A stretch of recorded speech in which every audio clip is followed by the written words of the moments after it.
recording? Okay. So thank you everyone for joining today. For those who don't know me yet, I'm Alex Lemens, the director of our Molecular and Genomics Informatics core.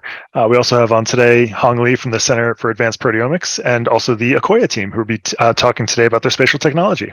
But before I turn it over to their team, just general housekeeping items. If you have any questions, put them in the chat or wait till the end and we'll have a question session at the end, or we'll answer whatever we can on the fly. But otherwise, we'll just listen to the great presentation by Kristen and the Akoya team. So I'll turn it over to you guys. Thank you. And thank you everyone for your patience with my Zoom update.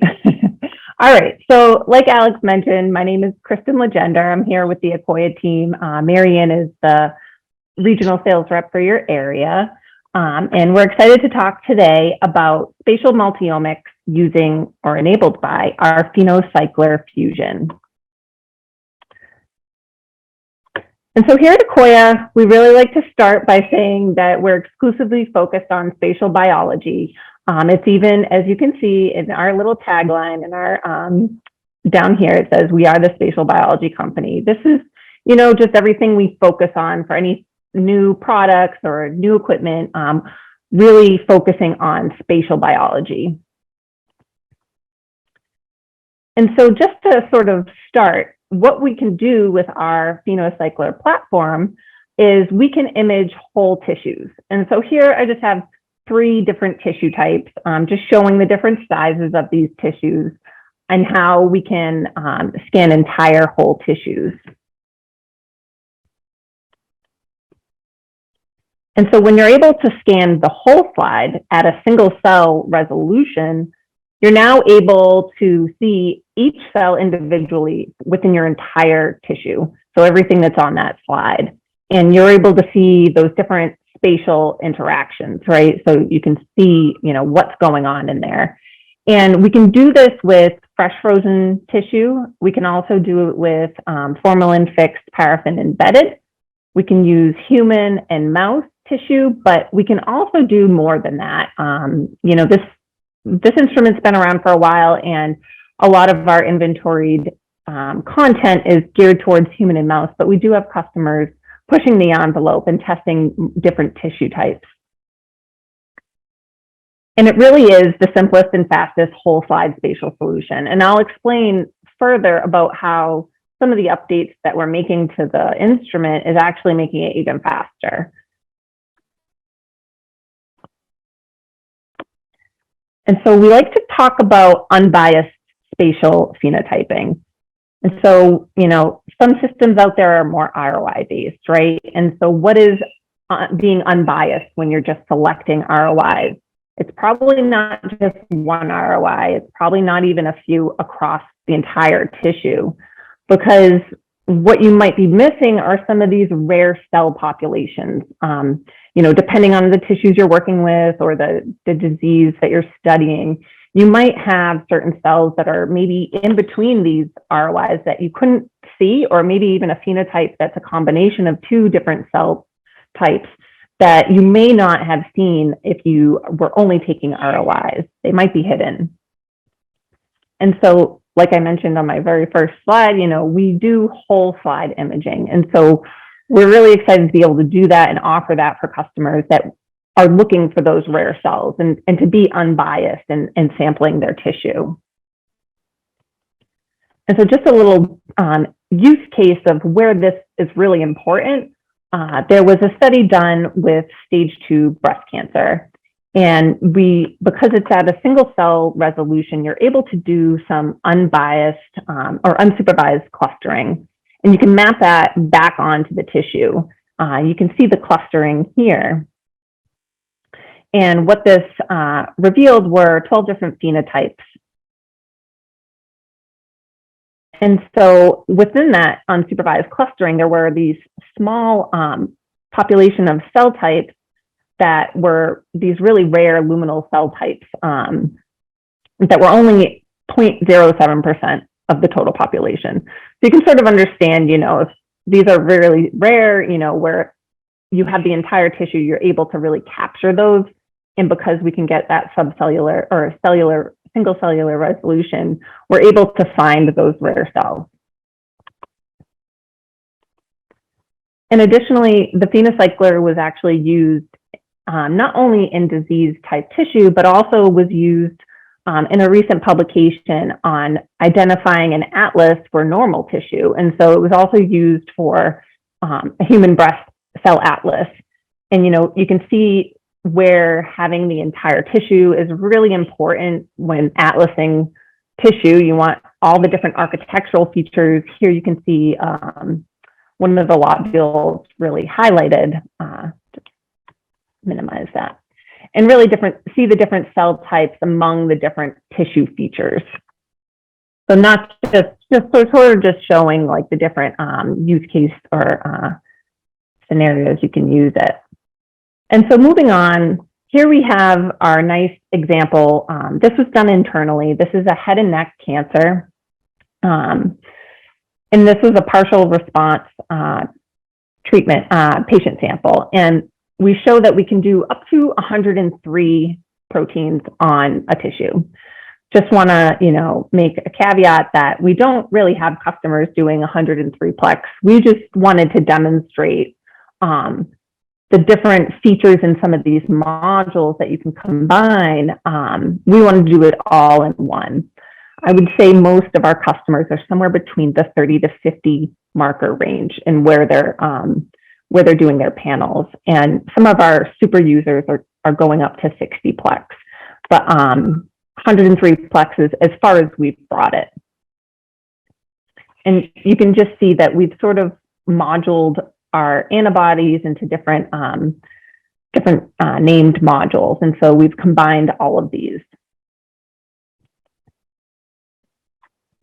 And so where you have, single cell biology and other types of analyses, without the context of where those phenotypes are, where you get these different phenotypes with your different clustering, it's really hard because you're only getting part of the story, right? But now, because we have that cellular resolution, single cellular resolution, we can take these phenotypes and actually map them back onto the tissue to see where they are.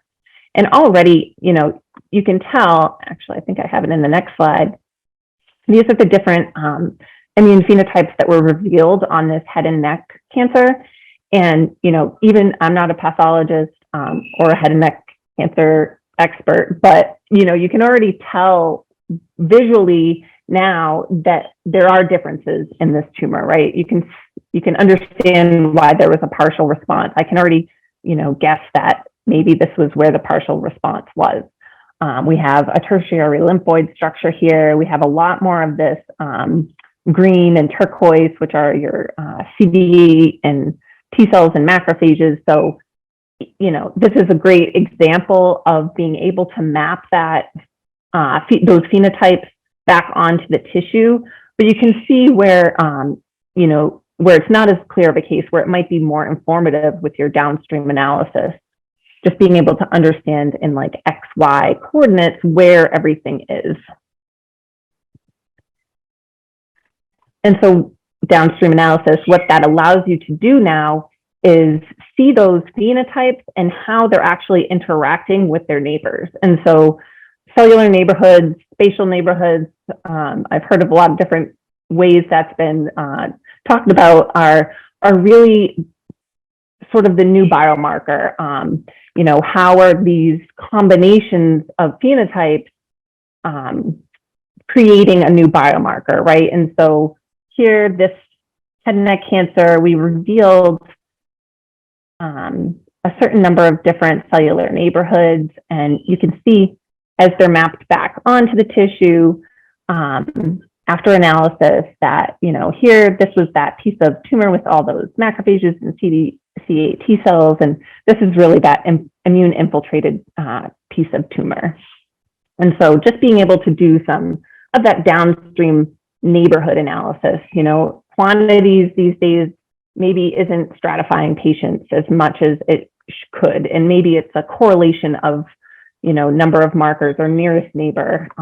So really into that spatial biology, this is what we want our customers to sort of use it for.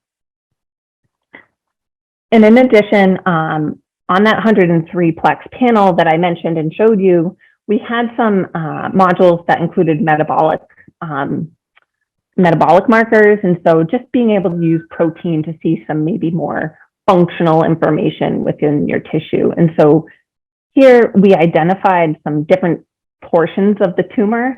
There's 4 of them identified here. It's, using these metabolic phenotypes, separating those different tumor types and seeing how they differ is really interesting. And you can see maybe this non-response piece of tumor is really high in this light orange. So what is that? That's the pentose phosphate pathway. And so just sort of understanding some of that metabolism functional information.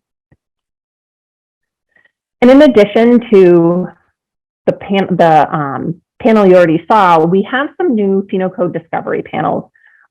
This is really in demand from our customers.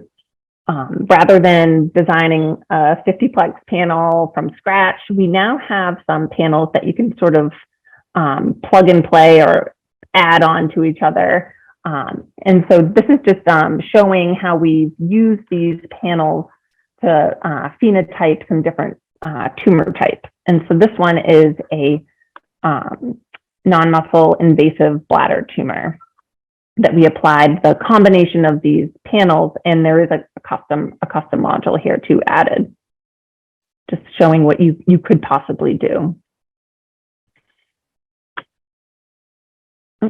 And so here's just a higher magnification showing the different, a few different markers that were within that panel in this tissue.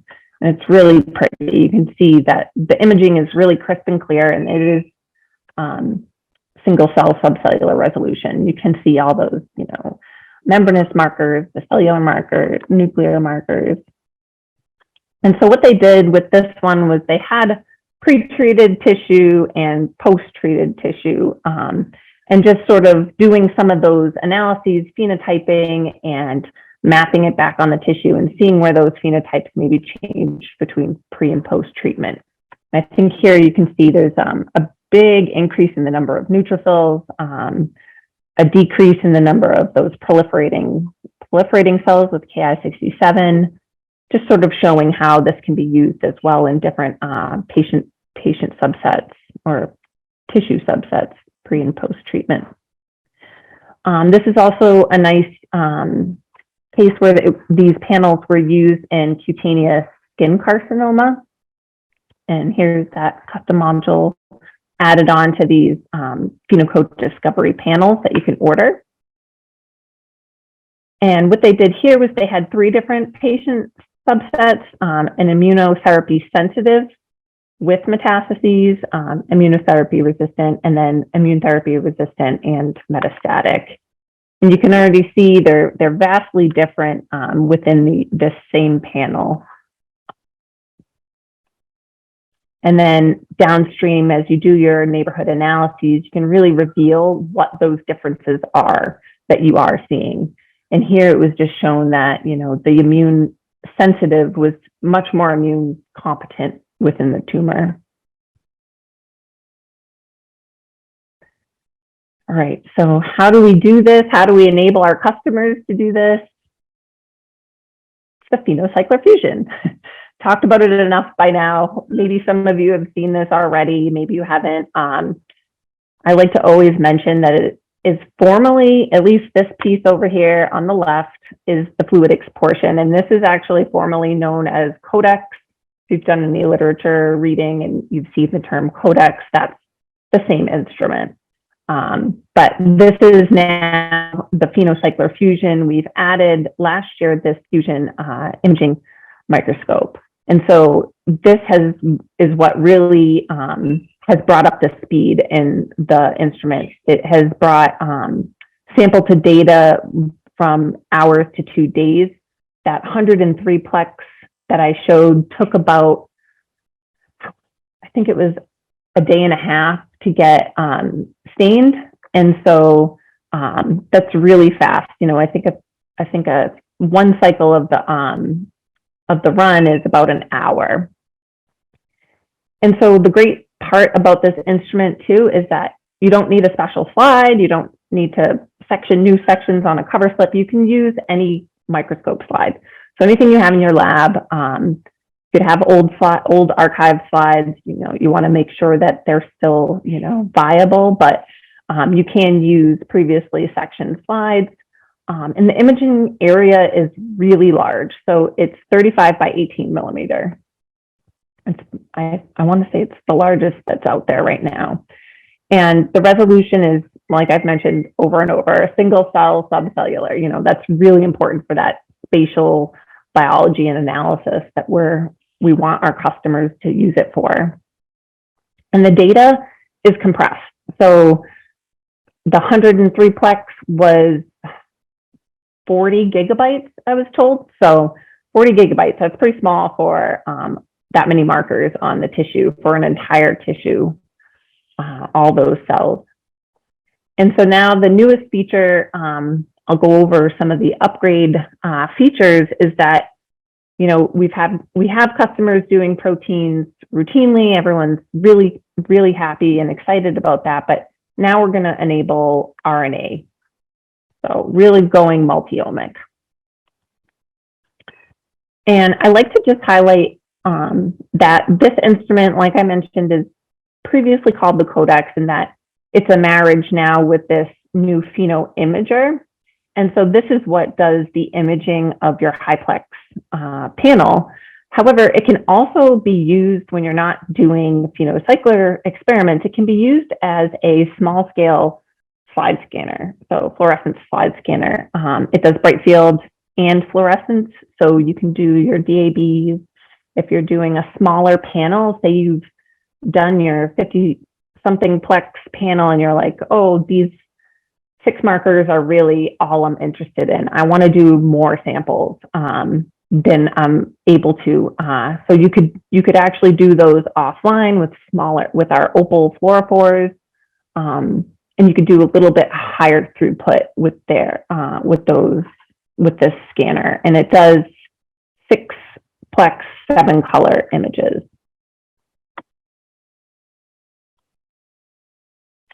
And so the way that the PhenoCycler technology works is we have our antibodies that are barcoded.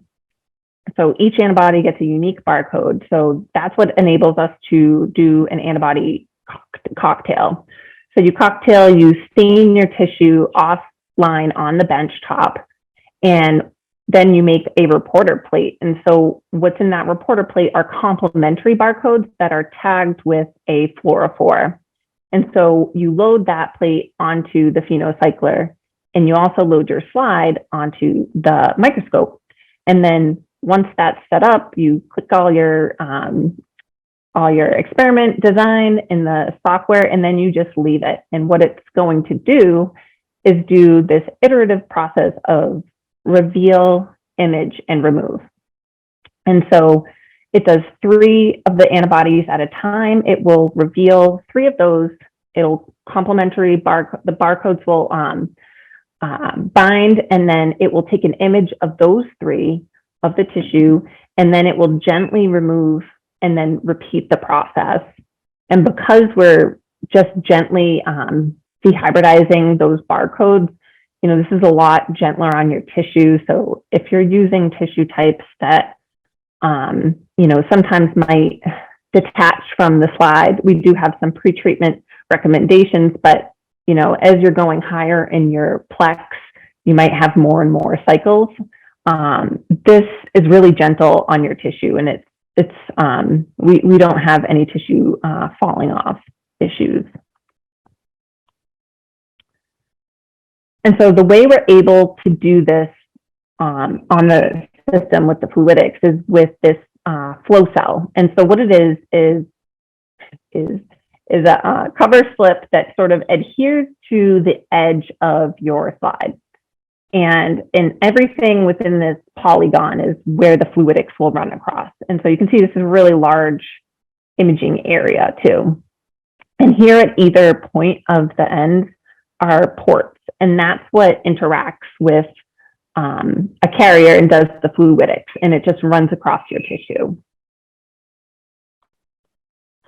And so that flow cell that's now adhered to your slide goes into this carrier, and the carrier is attached to the fluidics with these tubes, and then it sits under the microscope. So that's how it's running the fluidics as it's taking it, and then taking its images.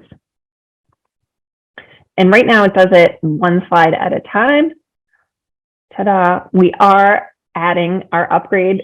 It is summer 2023, so this is now available for customers. It's a 2-slide upgrade. We're really excited that it's finally launched. The first install happened this week, so we're really excited. And so I mentioned that the antibodies are barcoded, and we have a whole list of inventoried clones, but you are able to select any antibody clone that works for you, right? You know, you might have a different clone that's not on our list that you want to work with. Most people do, actually. And so you're able to conjugate any antibody and create an unlimited custom panel. You know, you can have yours separate, or you can use our new pre-designed panels and then add on your custom conjugated antibodies. And so we have inventoried clones that we offer. We have a whole list of screened clones, so they're 2 separate lists. And then we have access to a lot of community screened clones that we haven't tried, but we've seen in publications that customers have tried. And you really can use any clone, and you know, it's up to 60 plus unique barcodes. You can see they're all a little different.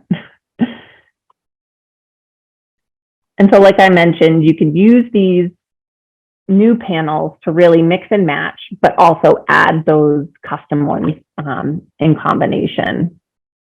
And so now, just to get back on track to the updates that are coming to the system with the new 2.0 kit upgrade, is this 2-slide carrier. So obviously this doubles the throughput, and it really truly does double it because it's doing it as a parallel processing.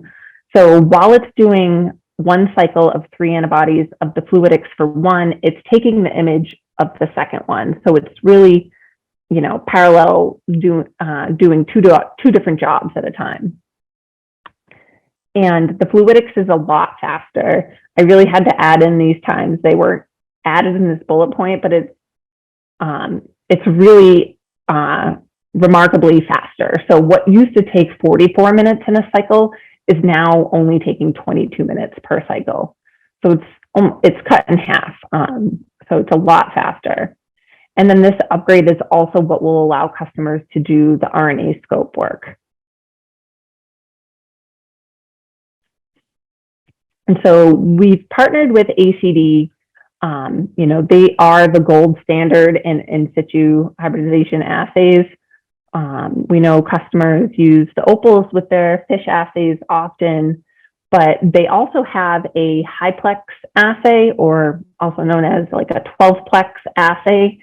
And it's a fully customizable 12-plex RNA-ish assay.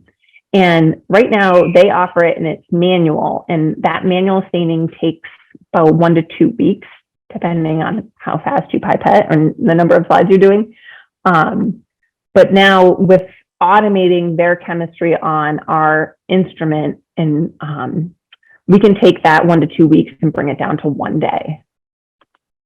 And also by enabling us to add in that RNA piece, you know, maybe you have a marker that you're looking for that really doesn't have a good antibody that you can work with. And so now we can really fill those gaps with RNA probes. And so the workflow for the RNA scope is very similar to the protein workflow. You have your tissue, you do your hybridization and amplification on the bench. And then similar to the protein, you do these iterative steps of reveal, image, and remove of 3 markers at a time, or 3 probes at a time. And so it's gently removing, and it takes about 3 to 4 cycles, depending on the number of probes you put into your panel.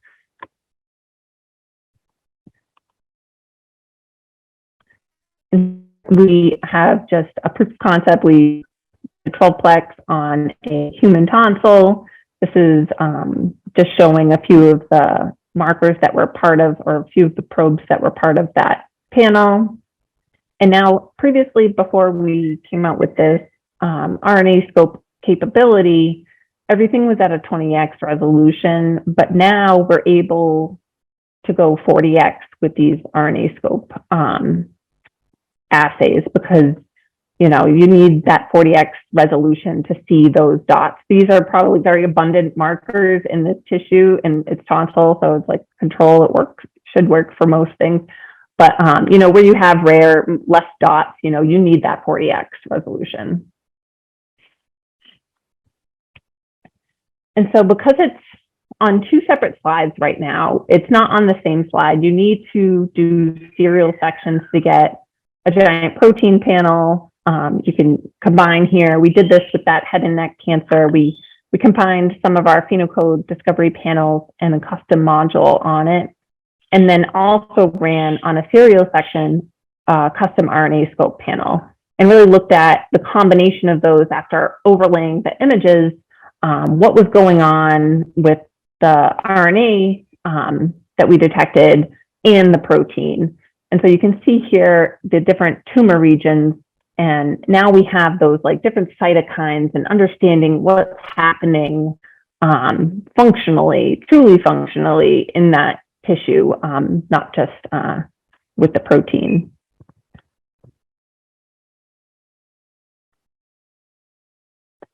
And so what this is able to do in this case of this head and neck cancer is able to really determine, where the anti-tumoral activity or immune responsive activity was versus the pro-tumoral activity or immune suppressive by the different chemokines and cytokines.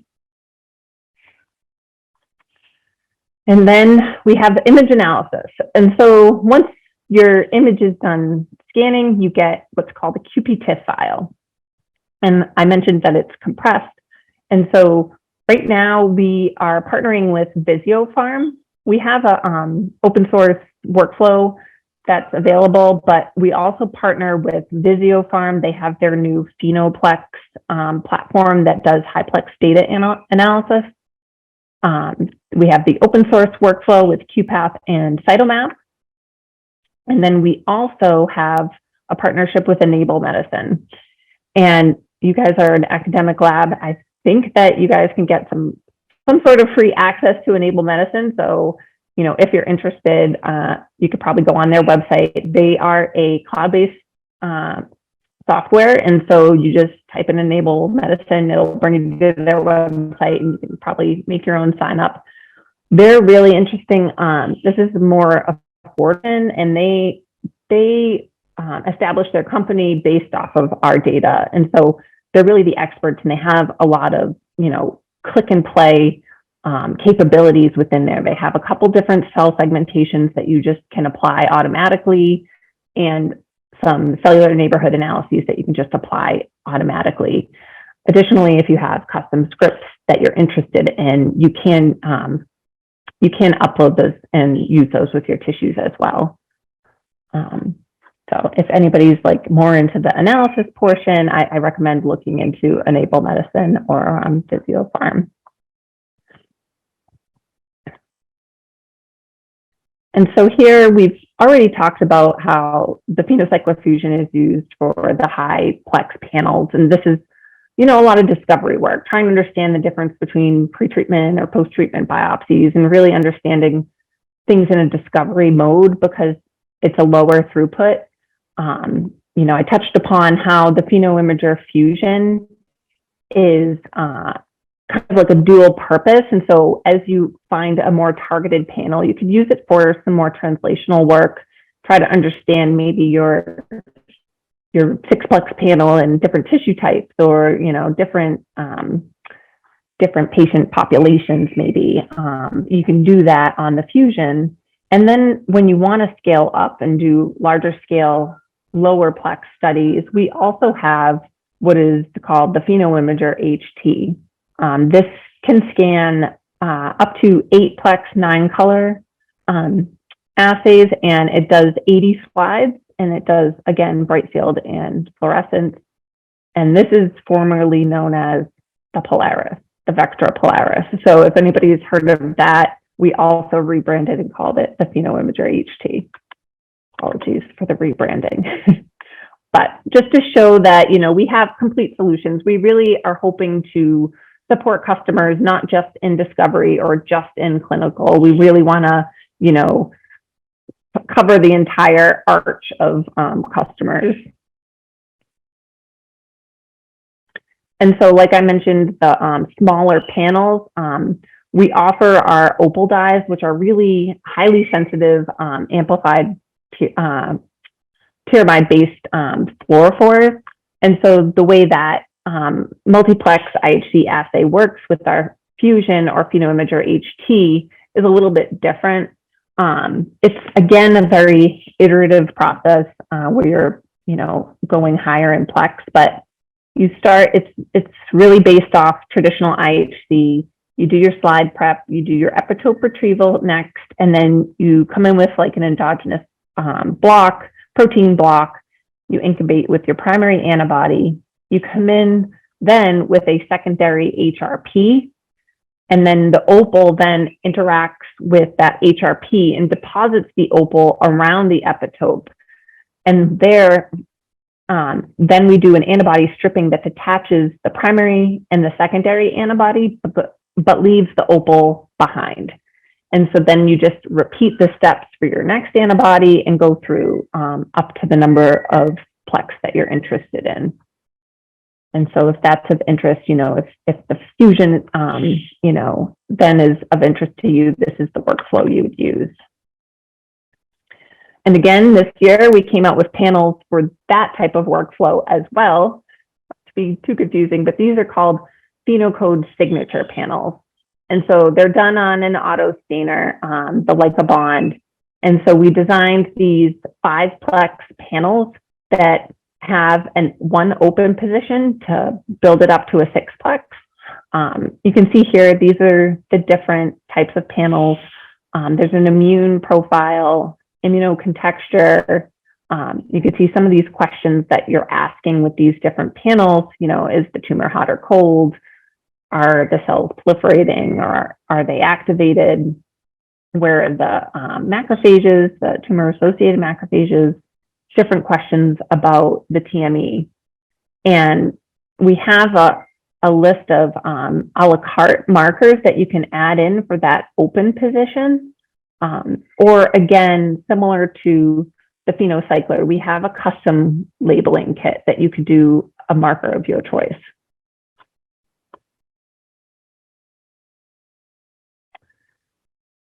And so just again, to highlight how we have a framework that really, covers the whole spatial applications that customers could be doing. We start, in discovery, you can do the phenotyping by using our Phenocycler Fusion and doing that at a single cell resolution, which then enables that rare cell discovery, like I showed in that breast cancer case study. Because we're doing whole tissue sections, we're not missing any of those cells.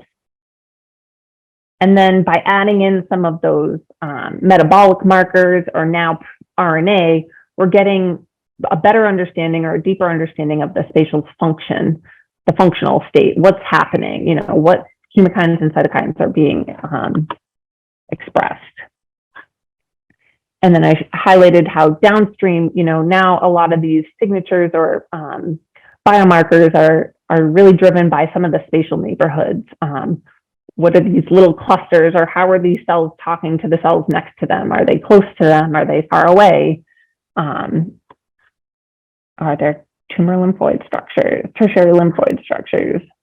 And then from there, like I mentioned with the Fusion or the PhenoImager HT, if you refine your panel down to a smaller number of markers, then you can sort of determine the signatures, and you can do that in higher throughput and get some more statistical significant data, that could maybe, suggest different clinical outcomes.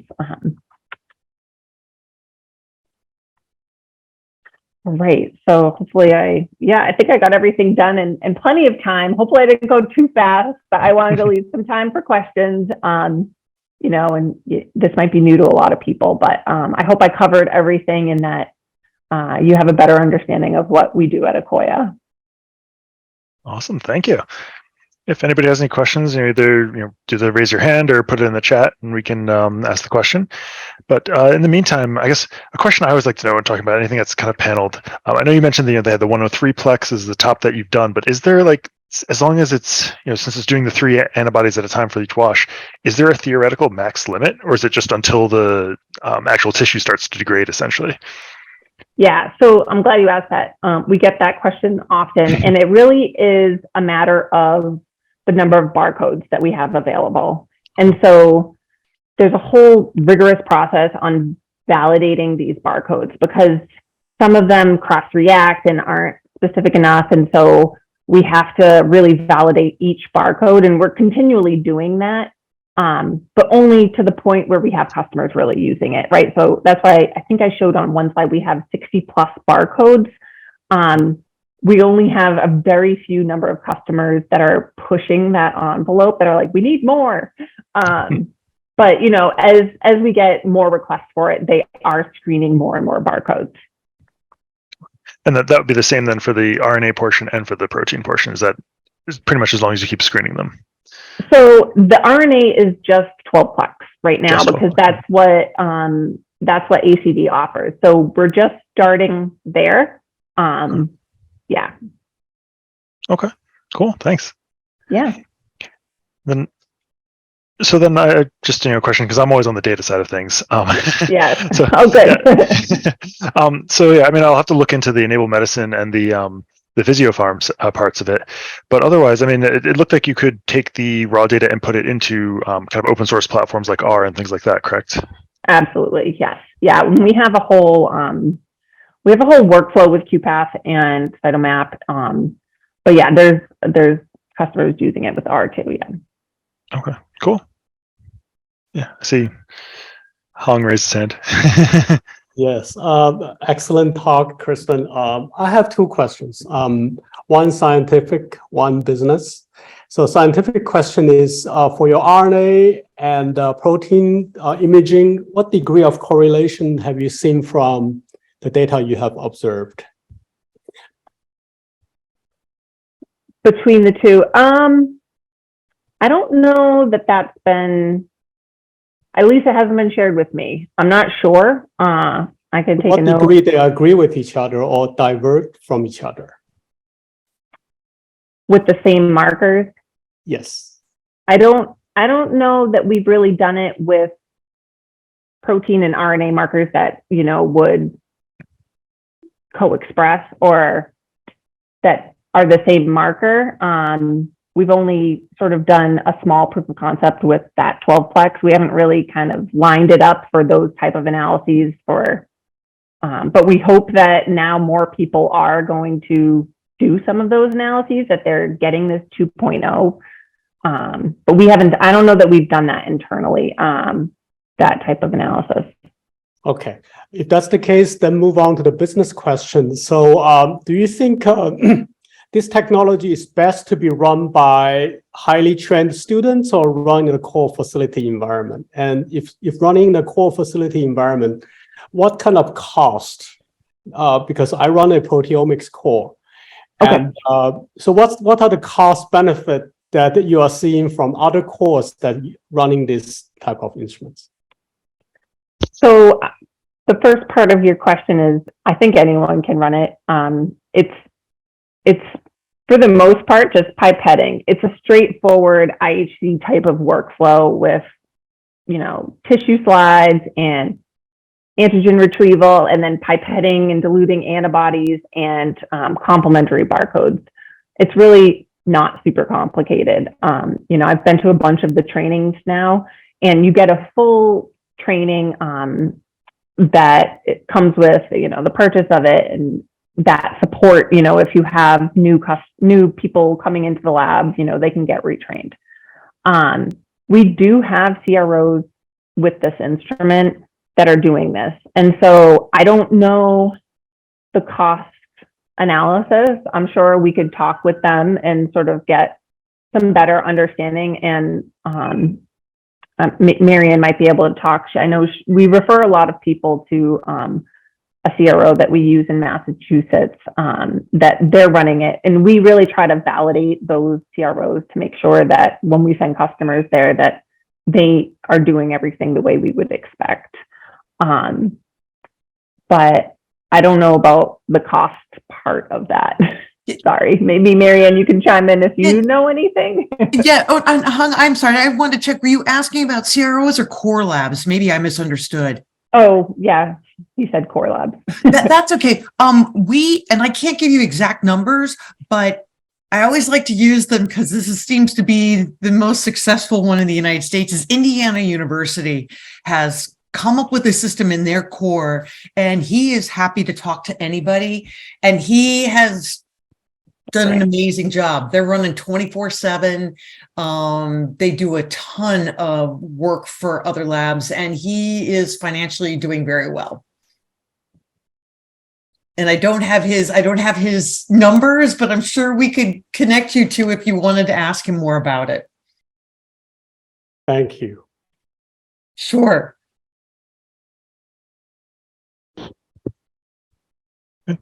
Anybody else with any other questions? No? Okay. If not, then I'll just say, thank you for a great seminar. We'll have the recording posted over the next couple of days. And if anybody has any additional questions, feel free to reach out to myself, the Akoya team directly, or Hong Li, and we'll get you connected however you need to and get those questions answered. So thank you very much, everybody. Thank you. Thanks, everyone, for coming. Appreciate your time. Bye.